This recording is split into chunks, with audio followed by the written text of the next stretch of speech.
O que você faz para se divertir no seu tempo livre pode te ajudar na vida profissional. Saiba como no episódio de hoje.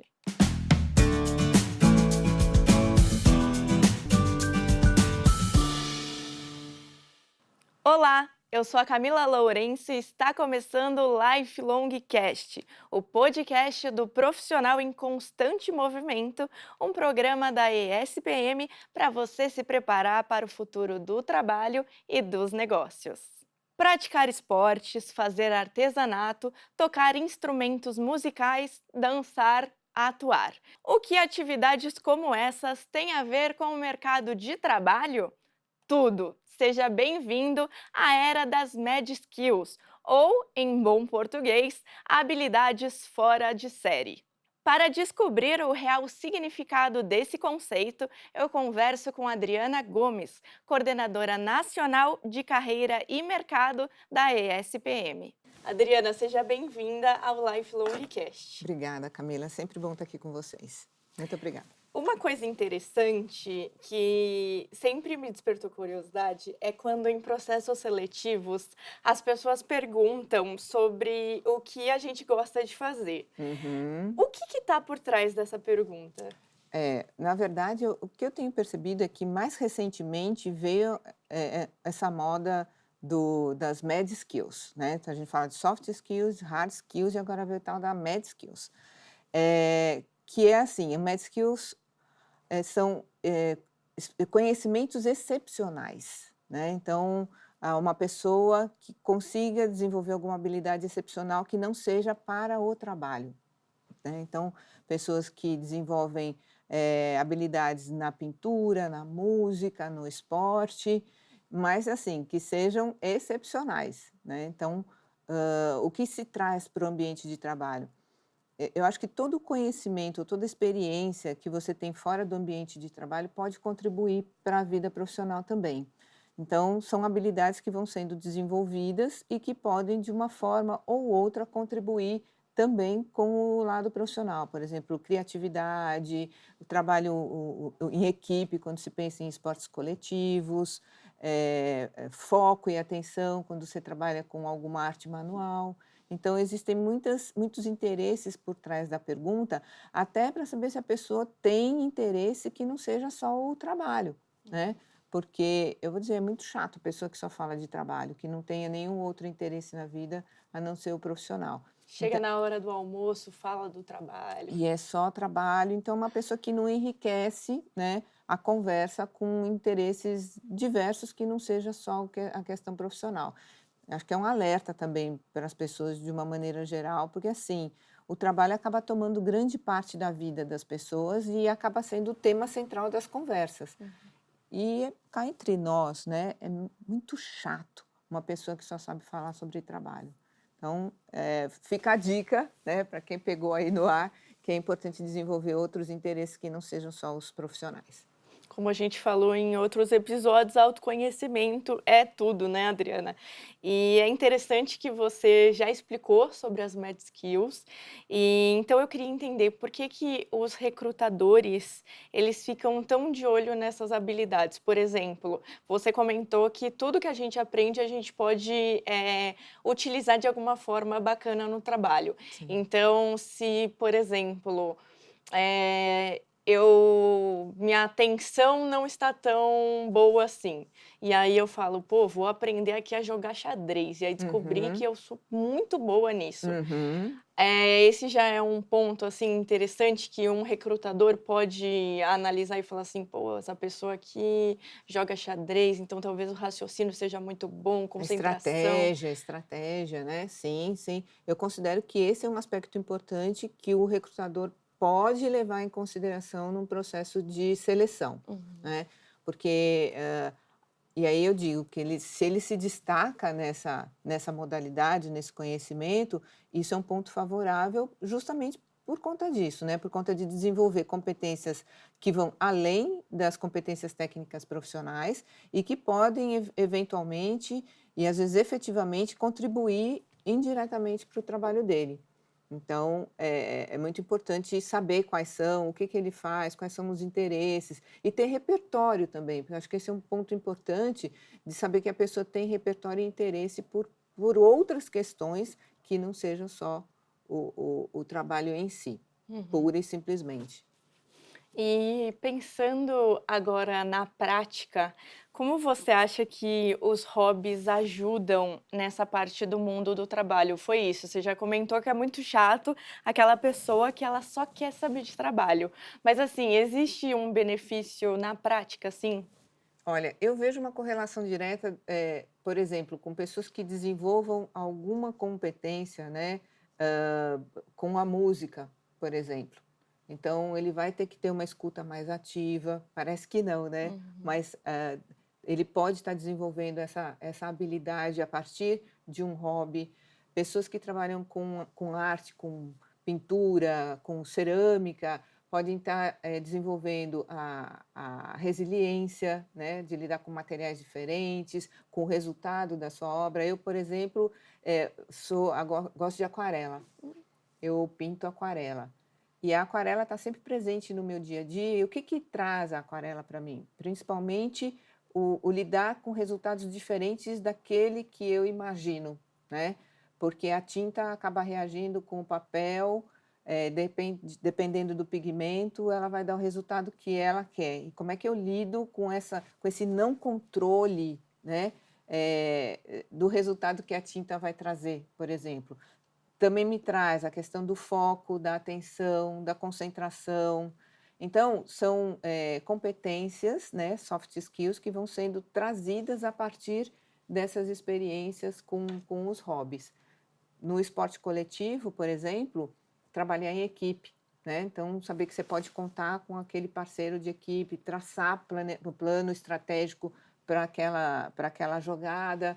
Então, existe aí uma série de competências que vão sendo agregadas a partir dessas experiências com as Med Skills.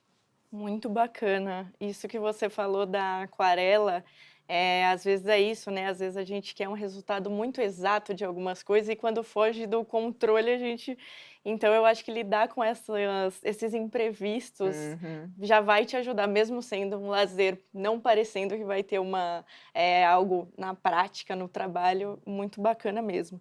E Adriana, agora aqui pensando assim, para quem está insatisfeito com o trabalho, pensando numa transição de carreira. É importante, assim, identificar os hobbies, prestar atenção nessas coisas que a gente gosta? Olha, eu tomaria cuidado com essa afirmação, porque assim, eu vou dizer sim, Uhum. tá? Mas atenção, porque o hobby geralmente ele é uma atividade que te tira do trabalho, né? Então, que você faz Hum. paralela ao trabalho, que você associa um hobby com um momento de lazer, de distração, de relaxamento. Mas eu já vi pessoas que transformaram os seus hobbies em profissão e se deram muito bem. Mas também já vi o contrário, pessoas que quiseram transformar um hobby, uma habilidade, fora do trabalho, em uma atividade profissional e não se deram bem. Eu tive uma cliente, há muitos anos atrás, que ela fazia cupcake, Hum. e acho que era cupcake, mas eu bom, vamos considerar que seja o cupcake, porque era alguma coisa de cozinha. E acho que é brownie. Hum. E aí ela começou a fazer os brownies e eu falei: "Olha, antes de você largar o seu emprego para investir, transformar o seu hobby numa atividade, remunerada, né, fazer disso o seu ganho financeiro, vamos experimentar por um período para ver como é que você se sai". Então, nos primeiros 2 meses, tudo maravilhoso, começou a receber muitas encomendas, tudo era delicioso e tal. Aí eu falei assim: "Mas não saia do seu emprego ainda, vamos estruturar melhor esse seu lado empreendedor, para você dar esse passo".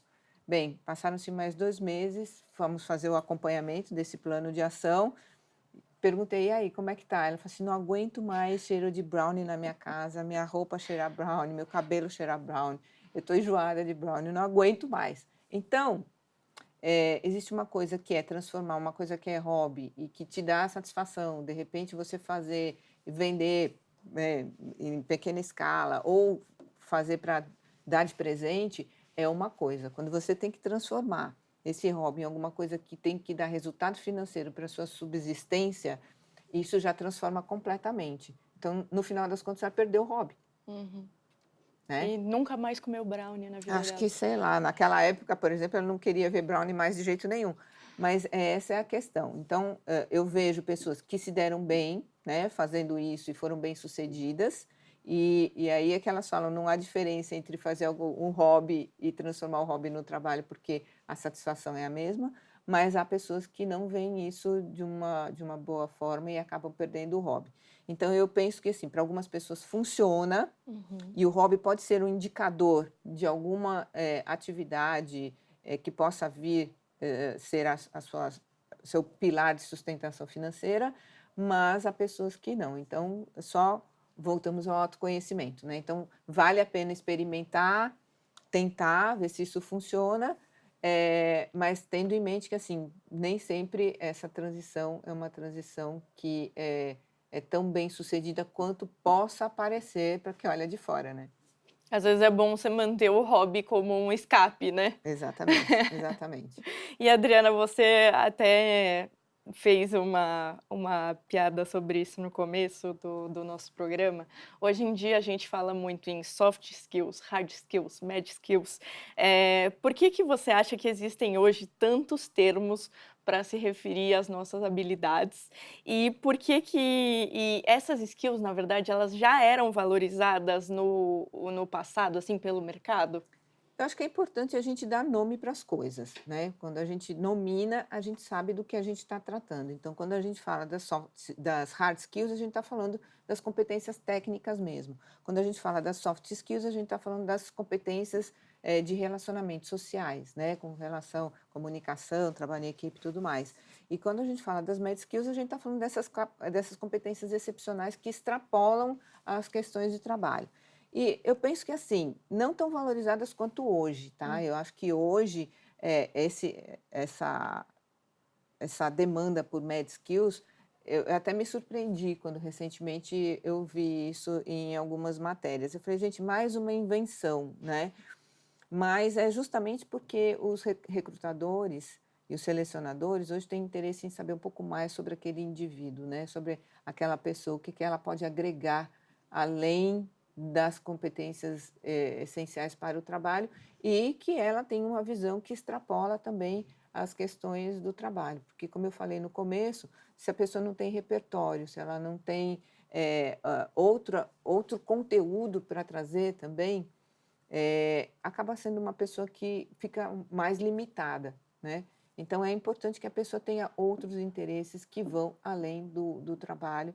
E eu reforço a questão do repertório também, porque você abre, né, outras janelas de conhecimento, conhece pessoas que também têm esses interesses e sempre desenvolve algumas habilidades que, direta ou indiretamente, podem contribuir com a sua performance dentro da empresa. E Adriana, a gente fala que às vezes a gente foca tanto na vida profissional que às vezes a gente esquece dos nossos hobbies.